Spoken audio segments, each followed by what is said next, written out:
நீங்க பிலீவ் பண்ணீங்களா லைக் ஒரு அதுக்கப்புறம் அவங்க வந்து பயங்கரமா பெர்ஃபார்ம் பண்ணி புல் ஆஃப் பண்ணுவாங்க அப்படின்றது? ஏன்னா அவங்களுக்கு வர்ற பேர் யாருன்றது ஒரு யோசனை இருக்கும், அதெல்லாம் உங்களுக்கு ஓடிட்டு இருக்கும்ல மைண்ட்ல. அண்ட் ரெண்டுமே ஹேண்டில் பண்ணுன்றது கஷ்டம் இல்ல, அது எப்படி இருக்கு ஹேண்டில் பண்றது? ரொம்ப கஷ்டம் தான் ஆக்சுவலி. போன சீசனோட இந்த சீசன் எனக்கு ரொம்ப ரொம்ப கஷ்டம். லைக் ரொம்ப மென்டல் ப்ரெஷரும் ஜாஸ்தி ஆயிடுச்சு இந்த சீசனில் ஆக்சுவலி. பிரியங்கா பிரதீப்பையும் சரி, அருணிமா குருநாத்தையும் சரி, ரெண்டு பேரையும் புஷ் பண்ணணும்.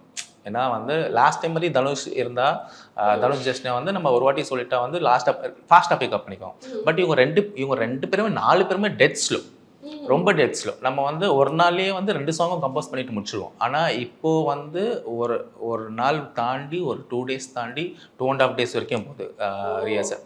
நம்ம வந்து 1 dayலேயே முடிக்கிறவங்க இவ்வளோ ரொம்ப டெட் ஸ்லோவாக இருக்கும். ஆனால் இவங்களை 2 பேரையும் புஷ் பண்ணோம். 2 பேரும் ஈக்குவாலிட்டி ஃபஸ்ட்டு.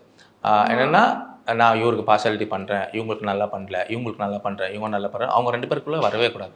ஸோ 2 பேருக்குமே ஈக்குவாலிட்டி ஃபஸ்ட்டு. யார் இருந்தாலும் சரி, எவ்வளோ பெரிய ஆர்டிஸ்ட் இருந்தாலும் சரி, இவன் எவ்வளோ பெரிய சின்னதாக இருந்தாலும் சரி, ஈக்குவாலிட்டி பர்ஃபார்மன்ஸில் 2 பேருமே புஷ் பண்ணணும், 2 பேருமே வின் பண்ணணும், 2 பேருமே ஃபைனல்ஸ் வின் பண்ணணும்ன்றது தான். வின் பண்ணுறது வந்து அவங்க எப்படி பெர்ஃபார்ம் பண்ணுறீங்களா தான். பட் 2 பேருமே நம்ம கடமை 2 பேரையும் ஃபைனல்ஸுக்கு கொண்டு போயிடணும். ஓகே.